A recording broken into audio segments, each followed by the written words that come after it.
Destrucción brutal en Crimea. Los rusos están perdiendo su mejor armamento. La propaganda también hablaba de enormes pérdidas de personal. Drones ucranianos destruyeron el AM-72P, el Orión y estaciones de radar. Todo quedó hecho trizas. La dirección de Pokrovsk se ha debilitado y las fuerzas de defensa están recuperando el control sobre cientos de kilómetros cuadrados. Sirsky y Malomuch confirman que Rusia está jugando bajo nuestras reglas. El camino para el ocupante se ha vuelto mortal. El sistema de drones está quebrando la columna vertebral del enemigo. Todo esto en un momento, no se lo pierdan. Bienvenidos, están viendo Ucrania hoy. Con ustedes, Solomilla Dolik y los últimos acontecimientos. Urgente, el frente ruso arde y el enemigo se desmorona en pánico. El comandante de las fuerzas de sistemas no tripulados, Robert Brovdi, informó que el ataque nocturno de drones ucranianos al aeródromo de Kirovsk, en Crimea, destruyó 4 drones de ataque y reconocimiento Orion, un avión de transporte AN-72P y una estación de radar MEK, y la propia base de drones ha quedado completamente fuera de servicio. El AN-72P es un avión poco común, no producido en serie, utilizado para transportar equipos, cargas y personal, incluso en aeródromos no preparados. Su pérdida es crítica para Rusia. Por eso, mientras la propaganda grita sobre enormes pérdidas, los drones ucranianos destruyen sistemáticamente la aviación, el reconocimiento y el sistema de control del espacio aéreo, demostrando cómo es realmente la guerra moderna en la práctica, sin presentaciones ruidosas.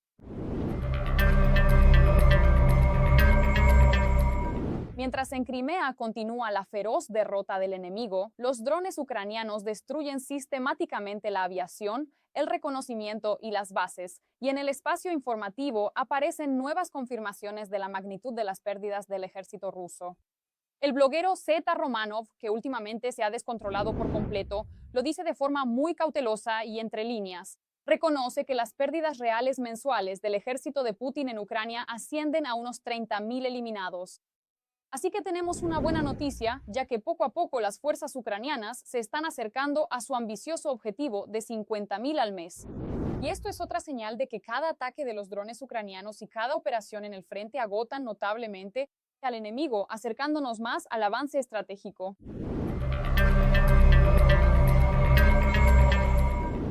Y eso no es todo. Las unidades rusas han perdido su capacidad ofensiva en la dirección de Pokrovsk. Las fuerzas de defensa mantienen la línea. El oficial del Grupo de la Guardia Nacional de Ucrania, Rubish, Volodymyr Cherniak, compartió información actualizada sobre la dinámica de los combates en el este de Ucrania. Según él, las tropas rusas han desgastado seriamente sus unidades, a pesar de los intentos constantes de reponer sus recursos. Con certeza se puede decir que han disminuido los asaltos rusos en la zona de responsabilidad de la Guardia Nacional desde la línea de Rubish. Decir que hay el mismo debilitamiento de las acciones de combate en las unidades adyacentes en la dirección de Pokrovsk sería incorrecto, ya que la situación de combate es bastante desigual. Sin embargo, el enemigo ha desgastado considerablemente sus capacidades ofensivas, está reponiendo sus fuerzas de diversas maneras. Tenemos información de que en los campos de entrenamiento, por ejemplo, se están entrenando actualmente muchos mercenarios de países africanos, incluida Etiopía. Mientras tanto, el comandante en jefe de las Fuerzas Armadas de Ucrania, Oleksandr Sirsky, visitó personalmente al grupo ofensivo en la zona de operaciones del sur. Y las noticias desde allí son realmente impresionantes. Desde el inicio de la operación, nuestros soldados han recuperado bajo control de Ucrania casi 500 kilómetros cuadrados. El precio de este avance para el enemigo resultó ser colosal. Más de 11.000 ocupantes han sido eliminados y su equipo ha sido reducido a chatarra.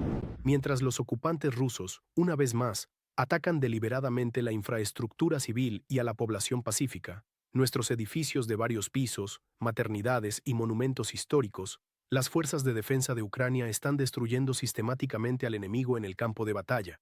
Agradezco a cada militar por su valentía y eficacia en la destrucción de los ocupantes rusos. Además, Sirsky definió claramente las prioridades para este año: defensa estratégica, agotamiento total de los recursos del enemigo y preparación de la base para nuevas ofensivas a gran escala. Lo más importante, en sus palabras, ahora el enemigo juega según nuestras reglas. El ejército ruso ya no dicta las condiciones, se ve obligado a tapar los huecos donde las Fuerzas Armadas de Ucrania asestan golpes. Mientras el enemigo juegue según nuestras reglas, se verá obligado a adaptarse y concentrar sus esfuerzos, allí donde nosotros avanzamos. Este es un enorme trabajo de todos, desde el soldado hasta el general. Todas las declaraciones rimbombantes del Kremlin sobre la toma de Pokrovsk, Kupiansk y Chasiv Yar antes del inicio de la primavera resultaron ser vacías. Palabras. El general del ejército Mykola Malomuch lo confirmó.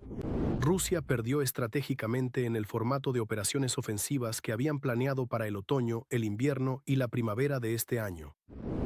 La ofensiva enemiga ha decaído. Las fuerzas ucranianas mantuvieron sus líneas y expulsaron a los rusos de varias posiciones, incluso en zonas difíciles, frustrando los plazos de Putin. Ucrania inicia la campaña de primavera con nuevas capacidades tácticas. Las fuerzas de defensa han dominado el modelo de detección total de concentraciones enemigas. Ahora pueden ver la preparación de fuego y las rutas de movimiento de los ocupantes, incluso en la etapa de su formación. Esto permite atacar la logística y los cuarteles generales antes de que el enemigo logre desplegarse en orden de combate. Al enemigo le resulta cada vez más difícil luchar a la antigua, lanzando masas de personas al combate, ya que estas masas son destruidas incluso antes de llegar. Estas acciones debilitan al enemigo, no solo directamente en el campo de batalla, sino que también limitan su capacidad para preparar nuevos ataques masivos. Por eso no ve perspectivas reales para el enemigo. Para la primavera y el verano, aunque aún son posibles algunos avances locales. El factor clave que cambió la situación en el frente fueron nuestras fuerzas de drones, que ahora operan como un sistema único y coordinado. Destruyen no solo la línea del frente, sino también objetivos importantes en la retaguardia profunda: aeródromos, almacenes de misiles y sistemas de ataque. La conclusión es evidente. La campaña de primavera-verano ya parece una catástrofe para Rusia. Mientras las fuerzas de defensa recuperan el control de cientos de kilómetros cuadrados, a Putin no solo se le acaban los argumentos, sino también las tropas preparadas, un sistema único de coordinación, superioridad en tecnologías de drones y una gestión competente de las reservas. Estos son los instrumentos con los que Ucrania hoy está quebrando la columna vertebral del agresor. Rusia ataca ahora las redes de agua de las grandes ciudades. En el frente, los combates se acercan a las ciudades de Donetsk, Kramatorsk, Sloviansk y Drushkivka. Los detalles en el siguiente reportaje. Sobre la amenaza para ciudades de Donetsk que hasta hace poco eran consideradas de retaguardia, como Kramatorsk y Sloviansk. Los militares dicen que se están preparando para un aumento de los asaltos en dirección a Kramatorsk ya esta primavera. Ayer, durante la transmisión, conté que ya casi todos los días la artillería de cañón rusa alcanza directamente la ciudad, a Kramatorsk y a los asentamientos. Las comunidades en Drushkivka detuvieron ayer el funcionamiento de las sucursales y los cajeros automáticos de Oshadbank. En Sloviansk, ayer se detuvo el movimiento de los trolebuses. Los trolebuses serán evacuados y la ciudad será cubierta con redes antidrones, porque los bombardeos sobre Sloviansk ahora se han vuelto mucho más intensos. Esto es consecuencia del avance ruso en la dirección de Lyman. El día anterior, el ejército ruso lanzó 3 bombas aéreas sobre Sloviansk. Una persona murió, 6 resultaron heridas y más de 60 casas resultaron dañadas. Hoy también ya hay heridos allí por lanzacohetes múltiples y drones. El enemigo ha aumentado la cantidad y la intensidad de los ataques en la dirección de Sloviansk. Y ahora, por el número de asaltos, esta dirección ya se está acercando a la de Pokrovsk. La situación es extremadamente difícil en la dirección de Kostiantynivka, en la propia Kostiantynivka y en Chasiv Yar. De hecho, hablamos con uno de los comandantes de batallón de la 93 Brigada, Kolodny Yar, sobre cómo los rusos ahora intentan cortar aquí toda la logística de las fuerzas de defensa. Toda la logística. Disfrazan minas como trozos de tierra, colocan los llamados drones espera y han modificado un poco la táctica de los pequeños grupos. Esto es cuando el enemigo se infiltra en pequeños grupos de 1 o 2 personas. Pero ahora hay muchos de estos grupos y cada media hora puede avanzar un grupo nuevo. Y luego en cierto punto se agrupan y ya cuentan con más recursos para lanzar un asalto. Al cortar la logística nos dificultan mantenernos y defender la propia Kostiantynivka y sus alrededores. Y su principal gran objetivo es esa idea. El sueño de encontrarse con la dirección del imán. Es decir, estos avanzan hacia el norte a lo largo de Kostiantynivka, Kramatorsk y Sloviansk. Y desde el imán, rodeando Sloviansk, deben encontrarse con ellos. el cambio de clima, el aumento de incendios.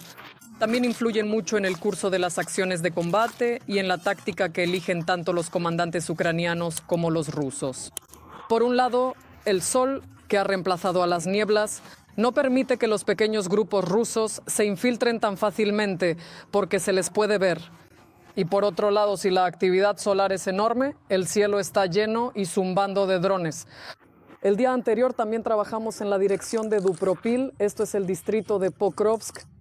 La propia ciudad, literalmente en las últimas semanas, se está convirtiendo en ruinas completas. Los rusos atacan Dobropilia ahora desde varios frentes, intentando rodearla parcialmente y cortar, en particular, la carretera Dobropilia-Kramatorsk. Tomar una manzana. Bueno, el barrio en el que estábamos era de unos 200 por 200 metros, más o menos. Y en ese cuadradito cayeron unas 20 o 30 bombas. Bueno, no se puede decir con exactitud. Todo estaba completamente arrasado. Ellos ganaban y luego remataban metódicamente. Simplemente todo se destruía. Bueno, esta es una táctica que ellos usan desde hace mucho tiempo. Es una táctica de tierra arrasada. Simplemente quemarlo todo, destruirlo, entrar y decir que esto es liberación. Desde un punto de vista militar, ¿les resulta más fácil entrar en un asentamiento cuando está en llamas? Sí, están destruyendo por completo todas las fortificaciones, en aquellos puntos donde nuestras tropas simplemente no pueden afianzarse. En la dirección de Kupiansk, después de la operación de contraofensiva, ahora la cantidad de asaltos activos ha disminuido. Los rusos atacan al este de Kupiansk, en la zona de Petropavlivka, e intentan acercarse al centro ferroviario de Kupiansk, en la propia ciudad, que los generales rusos ya han capturado unas 5 veces y han informado de ello a Putin. Actualmente quedan varias decenas de ocupantes. Y ahora verán nuestro reportaje desde la posición de los artilleros. Brigada Karadak, obús D-30 calibre 122 milímetros. Esta pieza de artillería en particular es interesante porque fue traída de Kursk, de la región de Kursk. Es un cañón capturado y es de mi misma edad. Todo esto ocurrió durante el transcurso del año 1982, un momento en el tiempo que recordamos con gran detalle por todo lo que representó para nosotros en aquel entonces. El año de su fabricación.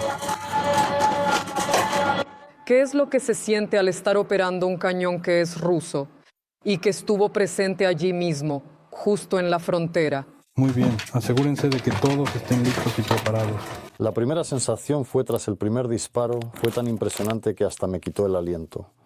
Muy bien, y ha demostrado ser excelente tanto en precisión como en cadencia de tiro, digámoslo así. Vámonos ahora. Ya van 3 veces en el tiempo que este obús ha estado disparando o que ha atacado a sus antiguos dueños. Aquí en la dirección de Kupiansk ha tenido que ser reparada después de recibir impactos.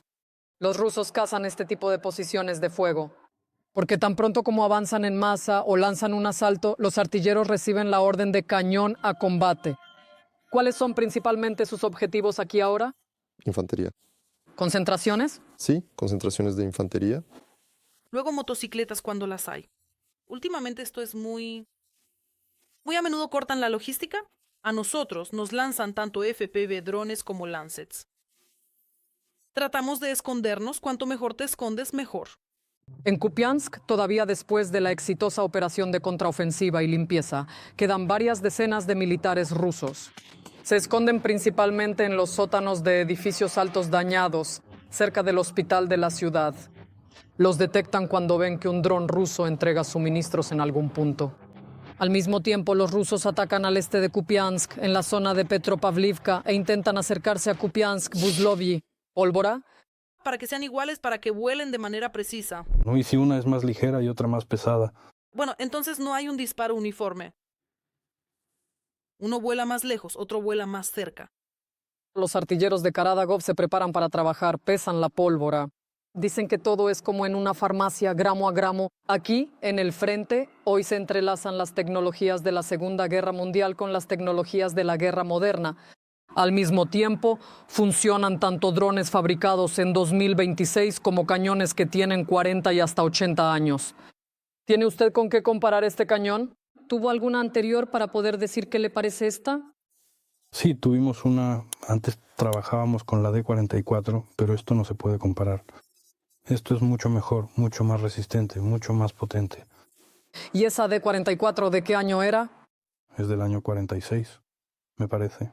En la actualidad, la guerra se ha vuelto mucho más tecnológica. Ya no es como en la antigüedad.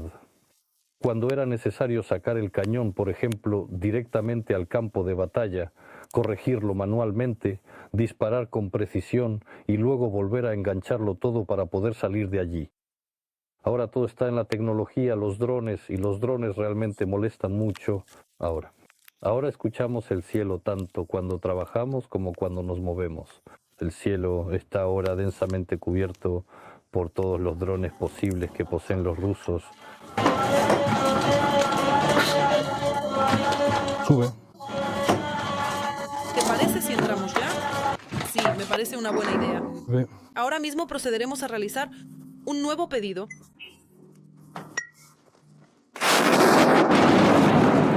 Ahora, en la pantalla, se pueden ver los detalles de la concentración de los combatientes de la Brigada Karadak de la Guardia Nacional, que llevan más de un año en defensa, aquí en dirección a Kupiansk. Esta también es una colecta para un dron Mavic 3 y repuestos.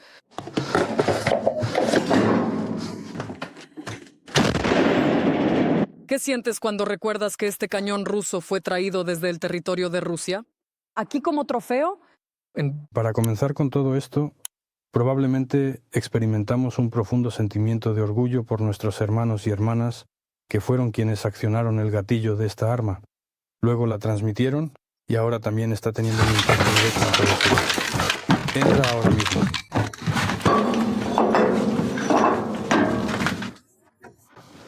En lo que respecta a este punto en particular, preparación. Además, no tienes que anotarlo. María Malipska, Oleksandr Brinza, Igor Serebrian, Hechos y TV. La única noticia.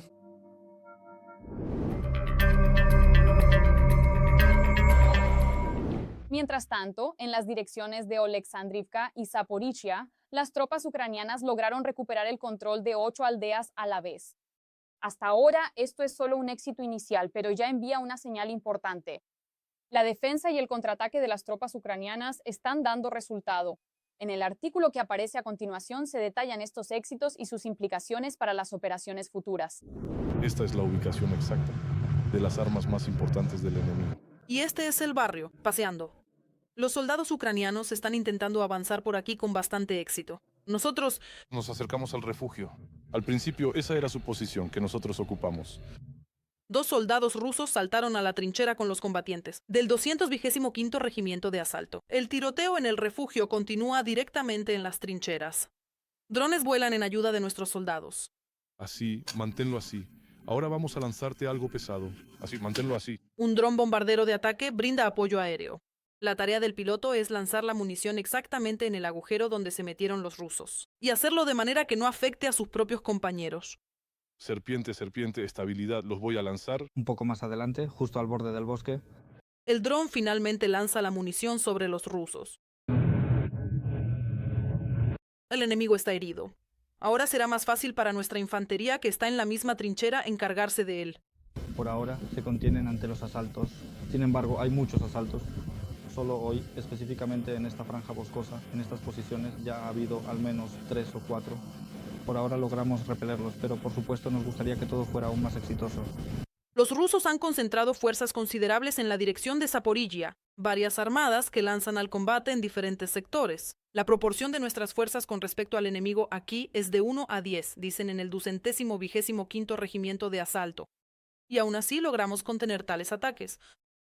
Llegaron a la zona y desembarcaron de sus vehículos de transporte, aproximadamente a unos 20 o incluso más efectivos militares. Logramos acabar con todos ellos sin que se produjera ni una sola baja entre las filas de nuestros soldados. Y ellos no se detenían, seguían avanzando una y otra vez. Por las mismas rutas enviaban grupos que se infiltraban. El asaltante Oleksandr sabe bien lo que es enfrentarse a 10 rusos. Su grupo en su momento participó en la liberación del pueblo de Sosnivka, en la dirección de Zaporilla. Ahora su unidad está de nuevo aquí, cerca de Julia y Pole. El capitalino lleva ya 1 año y medio como asaltante, así que él sabe perfectamente lo que es un combate cuando el enemigo te supera en número por 3 y está a pocos metros de ti. Que venían hacia nosotros bajo... Pero para que no nos asomáramos teníamos que cubrirlos con fuego. Salimos, empezamos a disparar. Ellos también respondieron al fuego, preguntaron cuántas personas había, respondieron que 10. 2 regimientos de infantería motorizada rusos contra el 225º Regimiento de Asalto. Todo esto lo concentraron los rusos para abrirse camino hacia Zaporilla. Y para ello primero necesitaban afianzarse en Juliápole. Es necesario tomar esta dirección, precisamente esta franja, porque es un camino abierto. Entonces Juliápole quedará rodeada y en consecuencia caerá. Los asaltantes lograron bloquear a los ocupantes en el pueblo de Barbarivka. Luego comenzaron los combates de encuentro. El enemigo avanza y nosotros también avanzamos. Esto es un combate de encuentro. Es difícil llamarlo asalto. El asalto implica que el enemigo está a la defensiva y nosotros lo estamos asaltando. Pero así, el enemigo no está a la defensiva, porque el enemigo avanza hacia nosotros y nosotros avanzamos hacia el enemigo. Las fuerzas de defensa continúan actuando en modo de silencio informativo respecto a sus planes. Pero la actividad en el frente ya muestra que nuestras unidades han logrado algunos avances. Recientemente, las tropas de asalto aerotransportadas anunciaron la liberación de al menos 8 localidades. Y eso ya es un buen indicador para la estabilización de la línea del frente en la dirección de Zaporilla. Yulia Krienko, Oleksandr Shilyan, Oleg Mostovi, TSN1+, Maratón, Noticias Unificadas. ¿Y ustedes qué piensan sobre estos acontecimientos? Compartan su opinión en los comentarios, denle like y manténganse informados de lo más importante. Sigan con nosotros porque lo que viene será aún más interesante. Nos vemos en el próximo reportaje.